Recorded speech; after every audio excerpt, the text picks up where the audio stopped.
I was always ridiculed by my brothers because I was not really what you call an athlete. I was never athletically inclined to do anything other than be the first at the dinner table because I have 3 older brothers and 3 sisters. And the key to having a good meal was to be first at the table. So boxing became a sport that my older brother Roger was participating in, and he encouraged me to go to the recreation center. There's so much to say about my family because my family is my life. They're the ones to help me maintain sanity as far as this crazy world is concerned. I think that boxing as a sport is a very good sport, mainly because it exercises good, clean living, no smoking, no drinking, and what have you. It gives a young man, a kid, a young boy, a chance to be independent, a chance to be disciplined. I think it's an excellent sport. Nobody brings it home like HBO. Nobody.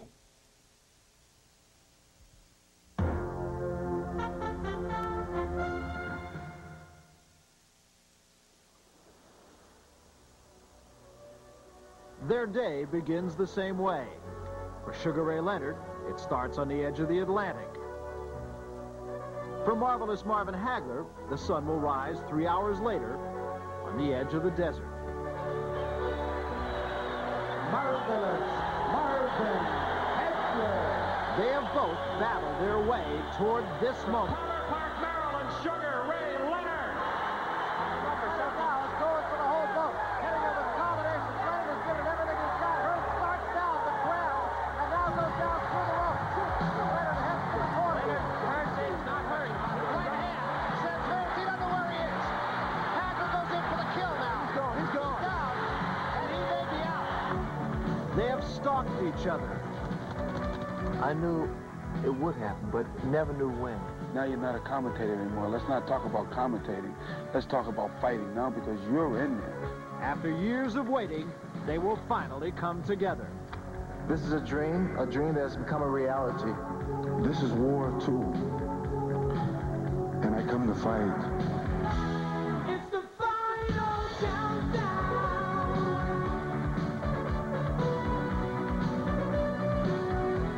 The final countdown. Hagler versus Leonard at last. But will it be better late than never? For 5 years, it was a dream fight, fought only in imaginations. A fight cut down in its prime, like Ray Leonard, by injury. A violent dance undanced. Hello, I'm Larry Merchant. And now that the dance is on, we're going to try to answer some questions and question some answers about it. Why is Ray Leonard coming back? Not only against the fearsome Marvin Hagler, but without any tune-up fights. Is it merely the need of a prematurely grounded high flyer to fly again? Or is it the money? Big, big, big money. Or both? Is Leonard too glibly risking serious re-injury to himself and perhaps boxing? And finally, can he be competitive? Or will the fight be an anticlimax? Marvin Hagler is one of the most admirable athletes of his time, fighting all comers, always giving his best. But after diligently and even desperately pursuing the status he's won, is he risking it all? The price of their risks is certainly right. Guarantees of $12 million to Hagler, $11 million to Ray Leonard. And the contrast in their styles, their personalities, and their journeys to this showdown is the stuff of pure drama, as correspondent Barry Tompkins discovered. Two roads diverged in a wood, and I took the one less traveled by.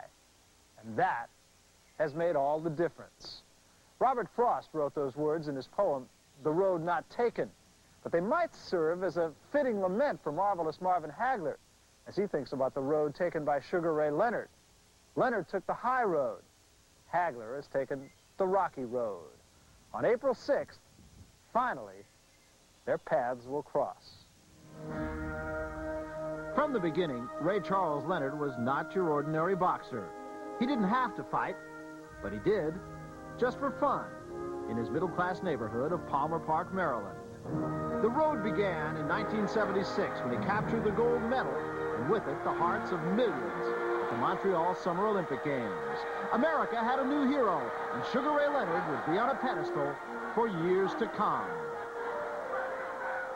And then there was Marvin Hagler, the youngster who had to protect himself growing up during the 1967 riots in Newark, New Jersey. He was of the streets, but with an inbred passion to rise above it. It wouldn't be easy. Nothing like that of his opponent. Marvin Hagler never attended the Olympics. He turned professional in 1973 and had fought 32 opponents before Leonard earned his first paycheck. But Sugar Ray's debut was a little bit different than Hagler's. By Leonard making 40 grand and then another 6 or whatever for television rights or whatever, the guy walked away $46,000. My first fight, I made $50. I think there's a bit of resentment there, that Marvin feels that I've taken a shortcut. But I didn't take a shortcut. Damn it, I worked just as hard as he did, and maybe harder. Everything seemed to come easier for Leonard when he won the world welterweight title, beating Wilfred Benitez in his 26th professional fight. Celebration followed. For Hagler, his middleweight title took 54 fights. When he beat Alan Minter, the celebration was more of a riot, as the London crowd bombarded him with bottles. Sugar Ray. One was a celebrity, the other a warrior. No one questioned who was the favorite. He holds it against me. I think he holds it against everyone. Marvin becomes somewhat of a bitter person because he feels that he had to go the long way to make it to the top. When he defeated Thomas Hearns to become the undisputed champion, Ray Leonard was considered one of the greatest welterweights of all time. But no matter how destructive the marvelous one was, he still felt neglected through all the years. I'm just trying to show the people that I am the best middleweight champion of the world. Letting the people know that I am a champion. What do I have to do to get the recognition? Do I have to kill somebody? As time droned on, Marvin knew there was one person who could give him the recognition he so much desired. His thoughts were expressed as far back as 1981, when he took over the HBO microphone for a fighting Leonard. Well, one day, I believe that if we do ever fight, it would be the biggest fight that anybody ever seen. 3 months later, they drew even closer after Leonard won the junior middleweight title against Ayub Kalouli. I regard Marvin Hagler as one of the greatest middleweight champions in the world. And somewhere down the line, he deserves a big payday, and I will give him that. After the Hearns fight, while training to fight Roger Stafford, Leonard suffered a detached retina. The big payday was now in question. If Ray Leonard does decide that's enough, I've had it, I'm not going to have a go at Marvin. You got to make some of that money. I'm tired of people telling me how generous he is and how good friends we are. If I'm such a good friend, give me that big payday then. That's what we want. We want to show real artists and everything else out there, and I believe that it's us that can do it. 9 days later, Marvin was again upstaged by Leonard's show. A fight with this great man, this great champion, could be one of the greatest fights in the history of boxing. Talking about money, you talk about Fort Knox. And this is the only man who can ever make that possible. Marvelous Marvin Hagler. But unfortunately, it'll never happen. And it irked me a little bit. Because deep down inside, the real Ray Leonard wanted to fight this guy. You know, I wanted to fight him then. But I never knew when it was going to happen.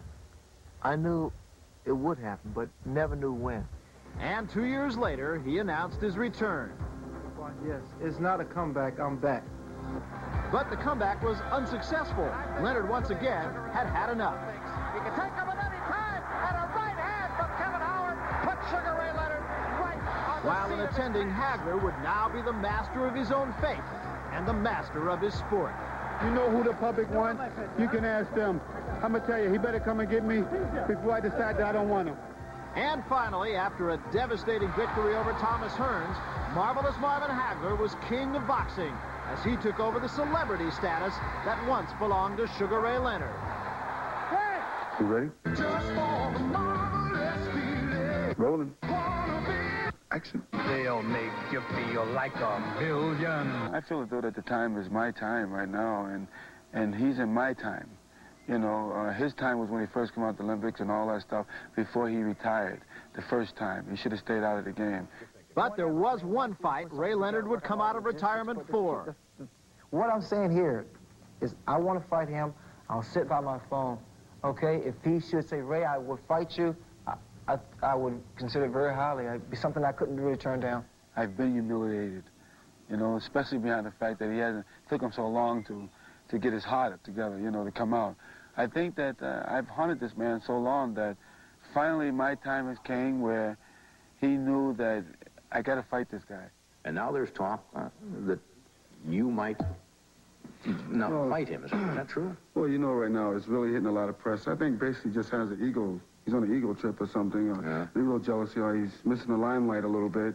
But the way that I feel about it, I'm just going to sit back and I'm just going to lick my chops. And just wait. No, but John, what I'm going to do is next month we're going to hold a press conference, and then I'm going to answer Leonard's challenge, and I might say yeah. He did, and that began the psychological fight, and then the rhetorical fight, and then, finally, on April 6th, the real fight. I'll take this time to thank marvelous Marvin Hagler.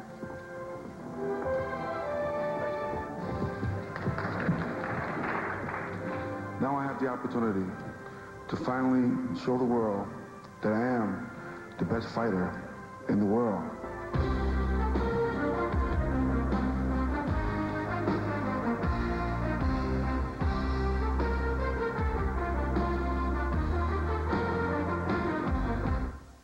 Little known fact, this really is Ray Leonard's third comeback. He retired after he won the gold medal at the Olympics. So his first professional fight was a comeback. And here's another little known fact. Our correspondent, Barry Tompkins, back from the wars, was the guy who asked the question on everybody's lips when this fight was announced. Are you crazy? Now that you've been at Ray Leonard's camp, what have you found? I still don't have a definitive answer, to be honest with you. The one thing that I know is not his reason for coming back, let's talk about that first, is money. I don't think that has anything to do with it. He's perfectly set, he's invested well, nothing financial about it. Probably the best answer to the question that I could give you came from his administrative assistant, Ollie Dunlap, who said to me, the guy's a gladiator. I realized that's really simple. He said, you're a broadcaster? He's a gladiator. That's what he needs to do is fight. We can assume he wouldn't do it for $11, however, rather than $11 million. Why is he doing it, however, without any tune-ups? That mystifies me. And it does me, too, and I've asked him that, and the only answer I got, and I'm not even saying this is a good answer, but it is an answer. He said when he fought Kevin Howard, he just couldn't get himself interested. He said he didn't feel that it did him any good to fight that fight because he just really wasn't interested. He said it takes a fight of this caliber and the likes of Marvin Hagler to really get himself interested. But by the same token, I remember I went home with him after the Kevin Howard fight, and I remember him saying to me, every punch in that fight hurt. Every single punch, and I think he's kind of forgotten that. The guards are allowed to forget those kind of things, but I'm sure Marvin Hagler will remind him soon enough. Comebacks in prize fighting are as common as retirements, and for the same reason, basically. The ambivalence that veteran fighters often feel toward their game. It's brought them fame and fortune, but it also is the roughest, toughest game there is, in training as well as competition.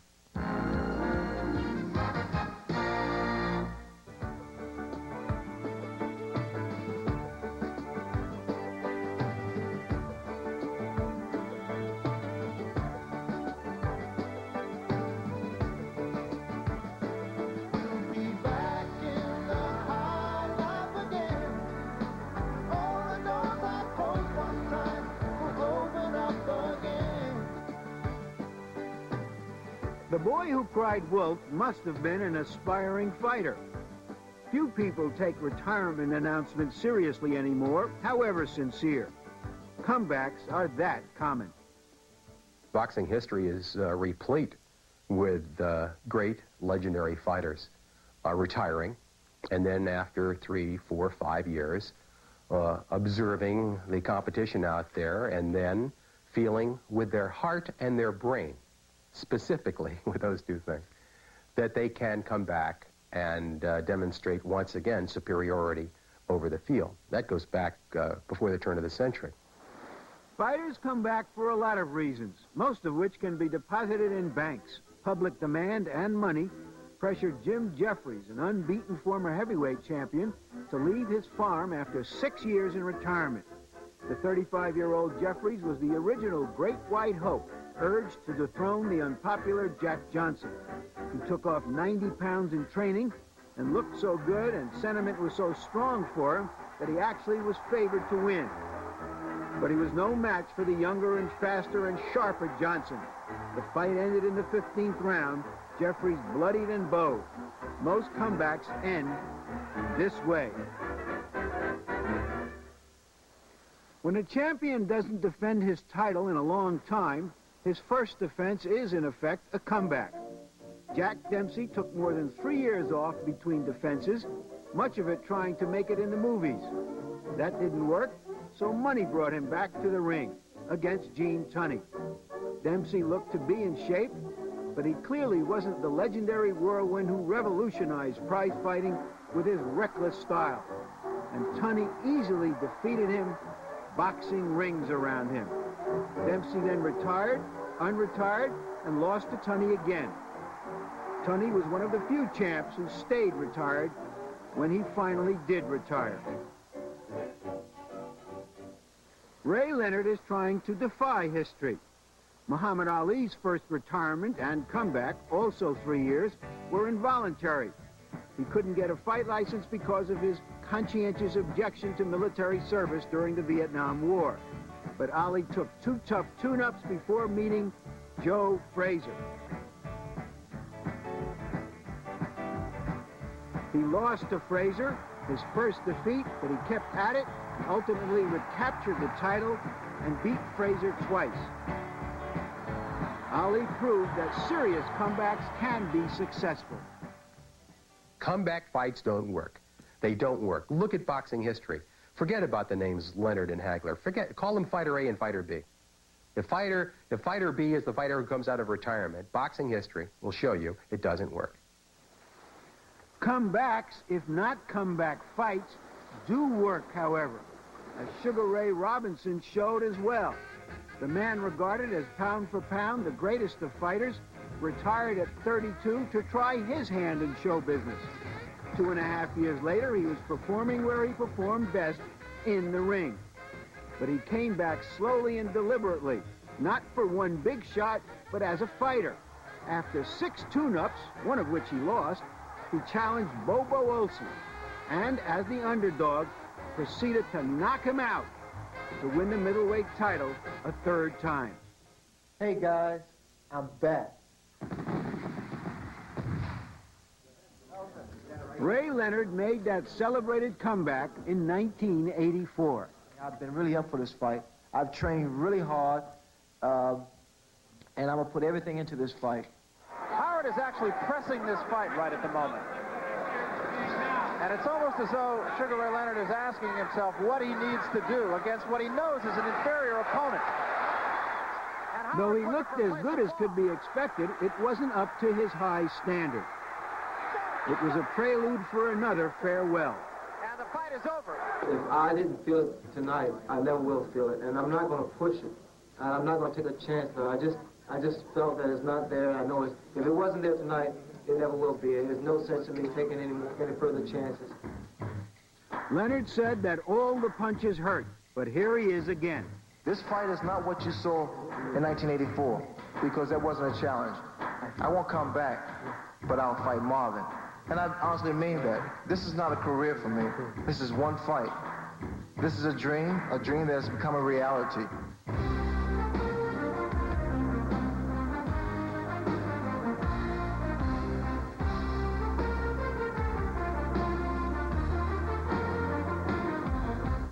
The comeback is official, but the circumstances seem to have changed for both fighters.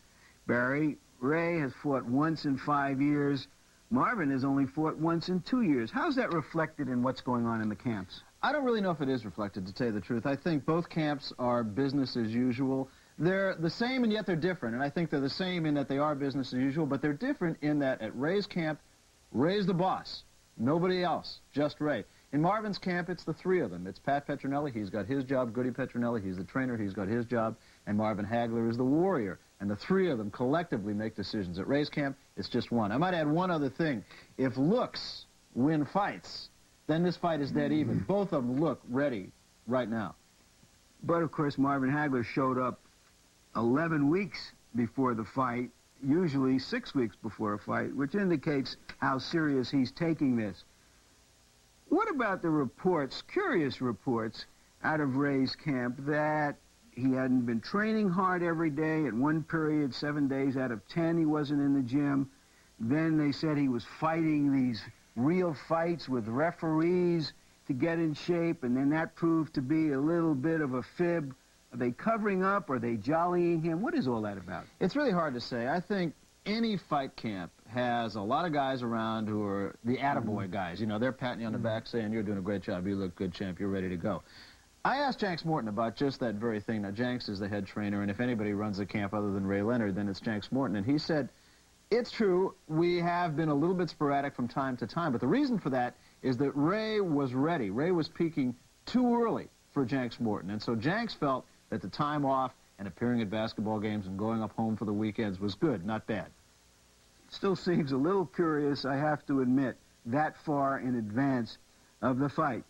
But what with the Tower report on President Reagan's management style and team, we'll have to look at the Tompkins report now and the management style and teams of Hagler and Leonard. All right, you shouldn't be there. I don't want you there when he comes at you. I want you sliding. And don't trade shots. Get that snapping speed going. Gotta get it going. Yeah. You're way better than that. Come on, Ray. You gotta be quicker. You gotta take it away from him, okay? Just gotta keep pumping like that, man. Gotta keep pumping, understand? Okay, go ahead. Hit him up. Right? All right, let's go ahead. This is where most of the action will take place come April the 6th, in the center of a 20-foot square. But when it comes to winning and losing the fight, this is where most of the action will be, in a much smaller area of that square. In that corner over there, marvelous Marvin Hagler and the Petronelli brothers have been with Marvin since age 16. In this corner, Sugar Ray Leonard's, the triumvirate of Angelo Dundee, Janks Morton, and Dave Jacobs. They have just about an equal tenure. Two camps with a common goal, but different ideas of how to get there. Dawn in Palm Springs. The only sound one hears is the chirping of the birds and the running feet of the fighter. It will have been 13 months out of the ring when Hagler squares off against Leonard, his longest layoff. Since he knocked out Thomas Hearns 2 years ago, he's had one fight. The Petronellis have their champion in camp 5 weeks early. There's plenty to be done. I talked to my brother Pat and Marvin. We thought we'd get there a little earlier so we wouldn't have to rush. We have a time schedule. We know what we have to do to get ready for the fight. And at home he was being bothered with a lot of endorsements. He has a store he has to run, and he has his family and his wife he has to cater to. And it was a little bit too much for him to get his fanny down the gym. In a lot of ways, I thought it was crazy myself, but I leave it all up to Goody and Pat. We all kind of put our head together. That's what calls a training triangle. We put our head together, and we see what's beneficial. And so far, this has been good. No rush program, taking your time, going to school in a sense. My corner people, as long as we're working very hard and whatever, they having a very tough time on for this particular fight on trying to keep me down, like a racehorse, you know, trying to get out of the stable. I realized the importance of this fight. I have that little extra than what Ray has. I get the best teachers in the world. And 2,000 miles east in Hilton Head, South Carolina, Ray Leonard is also at work. Although his training philosophy varies from that of his adversary, and unlike Hagler's team concept, there's no doubt who's boss in the Leonard camp.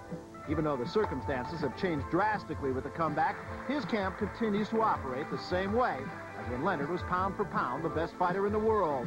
Even his most recognizable trainer, Angelo Dundee, still doesn't appear until the fight draws close. I don't think it would make any difference for me being up there, right there at this moment, because from the beginning of the training of Sugar Ray Leonard, I've always went in there a couple, 3 weeks before a fight, according to the impact of the fight. With Angelo Dundee, I mean, this is nothing new. Angelo has always come in weeks prior to the fight. I mean, for those who say, well, a trainer should be there all the time. These two guys train me, Dave Jacobs and Janks Morton. Angelo is my trainer, and Angelo is doing his work on the other side of the town. tuning up Ray is no problem. He gets in shape. He's a hard training guy. Ray never had no problem working. He's that kind of an individual. While Dundee stays at home studying films, Leonard's in good hands with longtime trainers Morton and Jacobs. But you can be certain that come fight night, it'll be Dundee doing the talking. 9 minutes. You're blowing it now, son. You're blowing it. Ray will do his thing. The importance of the corner, not that important, especially when you got a talent like a Sugar Ray Leonard sitting on that stool that knows what he wants to do. Well, it's all worked in the past, but could Dundee be underestimating the importance of the corner in this fight? Hagler's handlers, on the other hand, realize that a fight as big as this, it can be won or lost in the corner. We keep controlled corner. We don't get excited. If I get excited, he's going to get excited, which is common sense. When the fighter comes back to the corner, we pretty much know what we're going to tell him. I mean, we've been together so long, we know each other. I can look at Marvin like I'm looking at you right now. He knows what I'm thinking, and most of the time I know what he's thinking. The question remaining is whether or not Marvin Hagler can adapt and adjust should Ray Leonard frustrate him. He didn't against Duran when the Petronellis gave the champion the wrong advice, having him box with the three-time champion and not slug with him. That advice almost cost Hagler his title. And conversely, will Ray Leonard be willing to listen to his corner in this fight, which he didn't do when he fought Duran the first time, abandoning his normal boxing style and trying to go toe-to-toe with the Panamanian. Not sticking to his corner's fight plan cost him the fight. Two fighters in their corners, each on a mission which after April 6th, only one will have accomplished.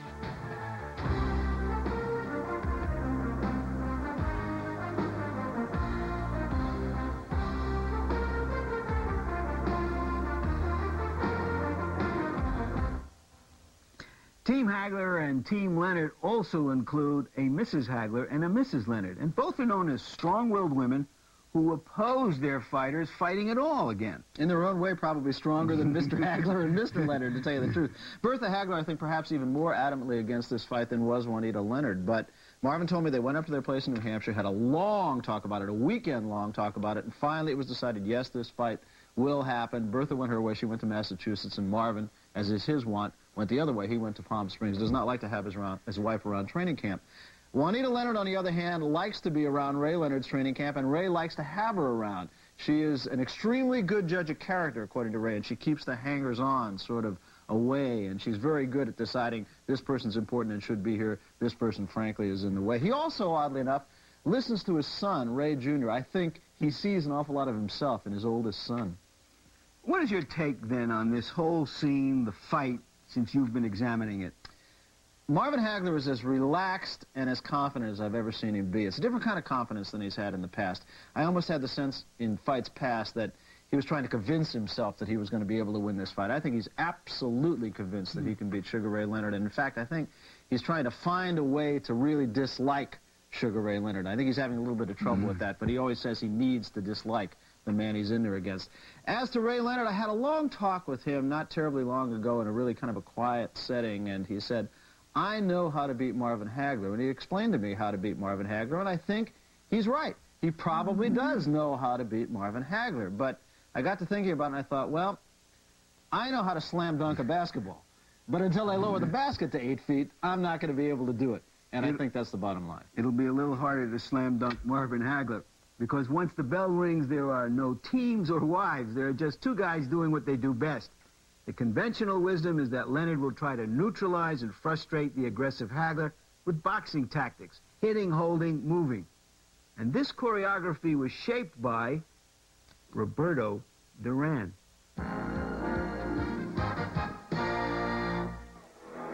Time was when marvelous Marvin Hagler, like Rocky Balboa, felt he had something to prove. He had to prove to Sugar Ray Leonard that he could box, just like Ray Leonard. But that was when Sugar Ray Leonard dictated the tempo of boxing. Now, marvelous Marvin Hagler plays the tunes, and Sugar Ray Leonard does the dancing. If recent history holds true, marvelous Marvin Hagler's tactics have been get in and get out. If you ask him about strategy on April 6th, his answer is very simple. I'm planning on going in there and ripping his whole face off if I have to. I got H-U-R-T written in my mind, and that's hurt. Now he tries to fight back, takes the right hand, takes the left hand, turns against the ropes, he's on rubber legs. I'm not known to be a big puncher. I'm known to be a consistent puncher. And the first one doesn't get you, I'll get you with the next one. 2 minutes remaining. A right hand, and that hurts down the third, sends it wheeling. Hearns is not down yet. A left hand, as Ray thought his man was going to go, and he didn't, and Hearns is still on his feet. For the most part, the strategy on the night of April 6th is cut and dry. The champion feels he has to do what he's done in the past, and that's use his strength, cut off the ring, and physically punish his opponent. The challenger, Ray Leonard, feels he has to utilize his quickness, his hand speed, and hope to accumulate points as the fight progresses. And as in many fights, the first round could set the tempo. That first round is a key round. It's a very important round. But, you know, I tell you, it's what I'm thinking about doing is the fact, what I'm hoping to do, rather, is just before the bell rings, land that last punch. And the reason I say that is because he has to go back to his corner saying, damn, he can hit. I'm going to get attention somewhere before the end of the first round. No matter how he think he's looking or how quick he's going to be, but I'm going to get you. I'm going to get you some kind of way in the first round. You're going to know that you're going to be in a fight, partner. I don't anticipate another Hearns first round. I really don't. But who knows when that bell sounds? Because sometimes something may tick him off, and it could be. If Leonard makes a mistake, he's going to pay. Many think it would be a big mistake for Leonard to try and trade shots with Hagler. Once before, he tried that strategy, and it failed. I was very upset the way Ray fought Duran the first time, naturally. We were all upset. The second fight he fought was you saw the real Sugar Ray Leonard. He put a whipping on Duran, and Duran said adios. For Leonard to be effective, he has to outbox and frustrate Hagler, using his defensive skills and his quickness, thereby offsetting Hagler's game plan, as Ray did when he fought Duran the second time, and as Duran did when he fought Hagler.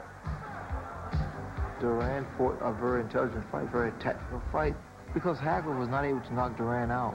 Duran was in front of him. Duran gave him a lot of up and body movement, and I couldn't hit him. People expect me to run, just move around a lot. I won't move around, although I won't slug, quite naturally. It's not helpful. But I see myself being somewhat of a elusive target with great upper body movement. I hope Leonard did see something from that fight, because everything else was working, all except that I was getting tagged with the right hand. Didn't hurt me. That wasn't hurt at all in the fight. I couldn't understand what had happened, but I do now. I gave Duran a lot of respect, and that's what I did. I got caught up in Duran, again, trying to outbox him and everything, and I lost the first 3 rounds. Hagler did his homework after the Duran fight and gave a lesson to Thomas Hearns, knocking him out in the 3rd round, going back to basics, which he'll likely do against Leonard. With Hagler's aggressive style, one has to wonder how Leonard will fare against a legitimate middleweight.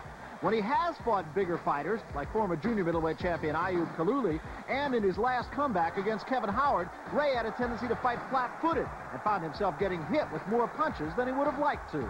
Even Ray doesn't really think he'll knock Marvin out, but how will he react should Hagler come at him in the reckless style he did against Hearns and Mugabe?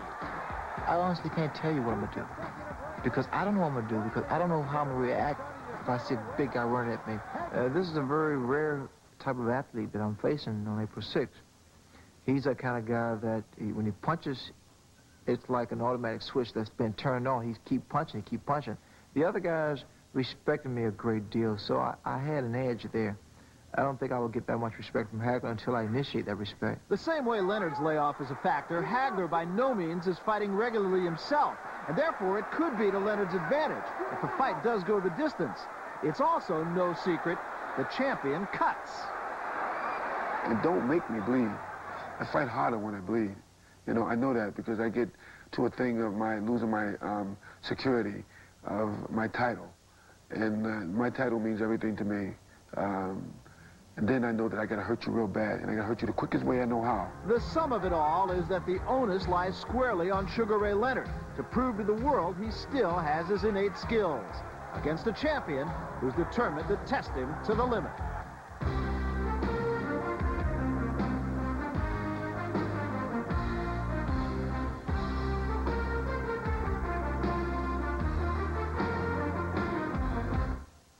Picking the winners of prize fights is more than an exact science. It goes beyond the knowable to the unknowable, to the intuitive. So we have collected a panel of knowledgeable as well as intuitive fight experts, and they are Gil Clancy, the boxing analyst for CBS, Alex Wallow, the boxing analyst for ABC, and Michael Katz, columnist for the New York Daily News.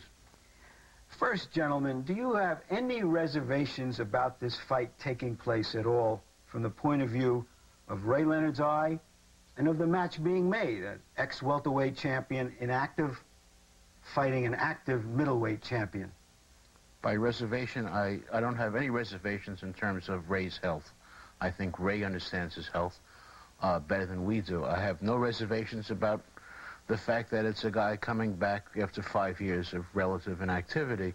What I do have reservations about is the hype about the fight, because this really is nothing more than a crackerjack old-timers day. We have a welterweight champion over the hill.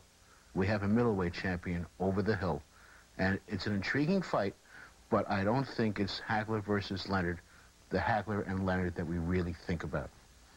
I think that's correct. In terms of the reservations about the medical aspect of Ray's eye, I don't have any reservations simply because I'm not an eye expert, and the man who is advising Ray, Dr. Ronald Michaels, is one of the 1 or 2 most respected eye experts in this country. And if Ronald Michaels says that Ray Leonard's eye is at no more risk than any other fighter's eye, then I'm willing to accept his word. In terms of what Mike said, I do think this is 2 great fighters over the hill that can lead, though, to great fights in the sense of a thrill in Manila kind of fight, when Ali and Frazier were both over the hill but had a very memorable exhibition. Well, the reservations, Larry, that I might have about the fight is the fact that there's always Monday morning quarterbacks. And if, in fact, in the fight, Ray Leonard does get licked and possibly gets hurt, which can happen in any fight, the Monday morning quarterbacks are going to come back and say, see, I told you, you shouldn't have fought, despite the expert medical opinion. And do you think that could jeopardize boxing in the present climate? Yes, that's my reservations about the fight. It's a fight that, if it lives up to the hype, which very few fights do live up to the hype, it will be fine. But if something happens, it could be very damaging to boxing. And I'm in the boxing business. I wouldn't like to see that happen. The other point I'd like to make, disagreeing with my friend Mike Katz, I don't see how you can call a fighter like Marvin Hagler over the hill. You become an over-the-hill fighter when you start to get licked or if you start to take beatings in their very, very close fights. He's done a pretty good job his last 3 or 4 fights.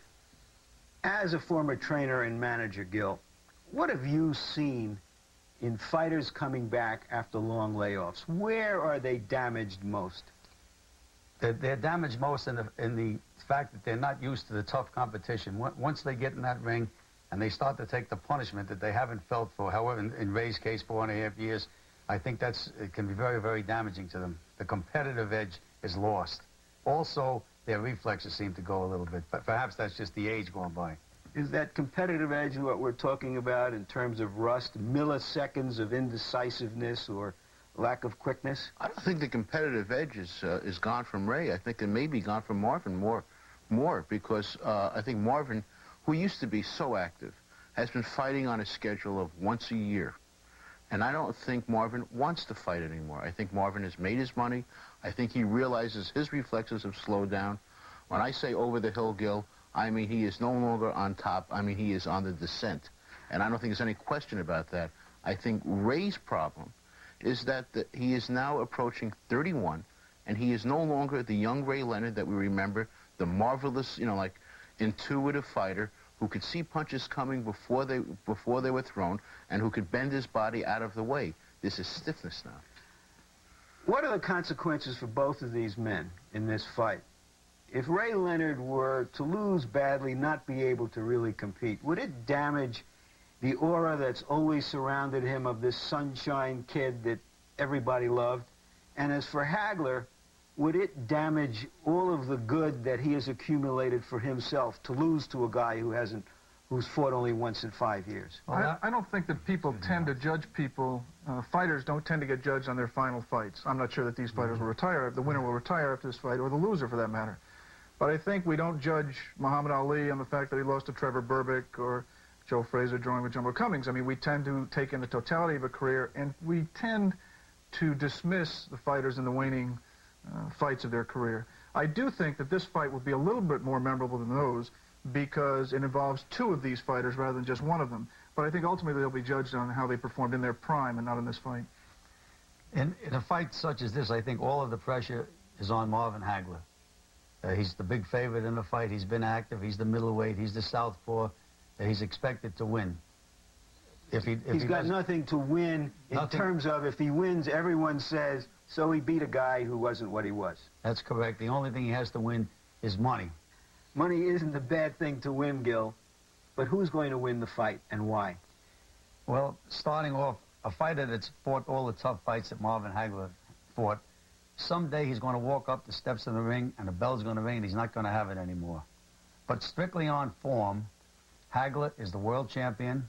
His natural weight is middleweight, and he's a southpaw, which I think is going to be the key, and the fact that he can switch so easily to the orthodox style. That's going to keep Ray from boxing. It's going to keep him from escaping. He's going to have to fight Marvin Hagler, and if he has to fight Marvin Hagler, you have to like Hagler in the fight. Alex? Well, Gil talked about off the form. My difficulty in picking this fight is really that there is no form. Both fighters have been very inactive. Ray, tremendously inactive. But based upon what we know about both fighters, I picked Marvin Hagler to win a tough fight, probably a decision, based upon the fact that he's a natural middleweight.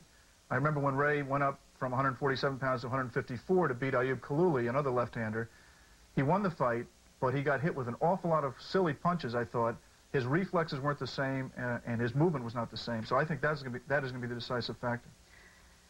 Mike, aren't we going to see evidence of that great reservoir of will and pride from Ray Leonard, who was such a great fighter? Oh, definitely. This is Ray's fight. He picked this fight. He was minding his own business, and he came out of retirement and said, I want this guy.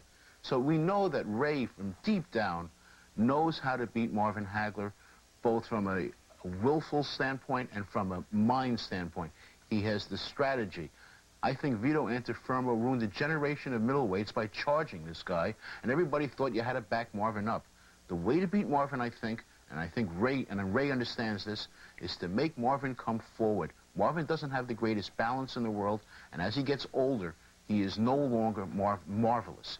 And I think Ray can counter him the same way Mugabe was able, the same way Duran was. And I think Ray Leonard is better than those two guys were. Can pride beat an 11-year winning streak? Well, the other thing is, I don't think any of us should underestimate Marvin's pride. I mean, he has a tremendous amount of pride. Ray does also, but that's part of the intrigue of this fight, is that they're two very proud warriors. But Marvin's pride almost kept him out of this fight. It's almost as if Marvin is telling us he knows something that we don't know. Then maybe this shouldn't be this should not be a trip up the steps. We won't know everything about this fight until it's fought, gentlemen. Thank you so much for joining us, and I will have a pick later on. A still camera does interviews too, silent interviews that capture essences rather than the tape roll of words that precede events. Here are Marvin Hagler and Ray Leonard in attitudes of calm before their storm.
Last summer, trying to warn Ray Leonard about fighting Marvin Hagler without the proper preparation, I drew a parallel with John McEnroe. Like Leonard, McEnroe was something of a genius at his game, and yet after taking just a half year off at age 27, and Leonard is nearly 31, McEnroe was being beaten by his inferiors. Missing most was his competitive toughness and stamina. Ray, who is a co-commentator with me on fights, replied, "That's not what I want to hear." Understood. He needs support from friends. Now he has to understand. Fighters do what they must, commentators what we must. So this is to express support for his quest, if not his cause. Granted, genius has to be respected, but so too must history and physics, which agree that the stronger, more active, better conditioned man should win. 5 years ago, when Ray Leonard was as good as any fighter I ever saw, I thought he'd beat Hagler. Today, I don't. Will the fight be better late than never or better never than late? We can only get that answer April 6th. For Barry Tompkins and the staff who put this preview together, I'm Larry Merchant.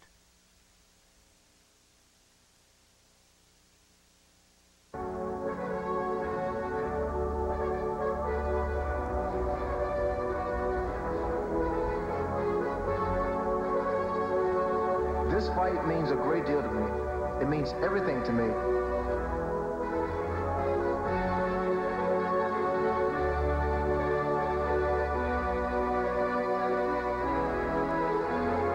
I've been looking forward to this fight for years.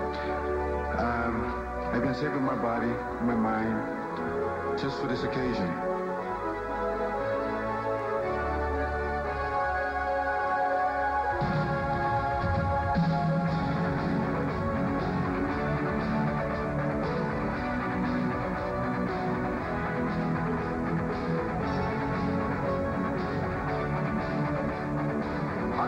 To any surprises.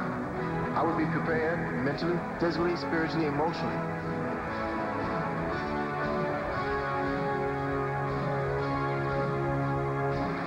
But I will tell you this, I don't believe that the fight will go 12 rounds.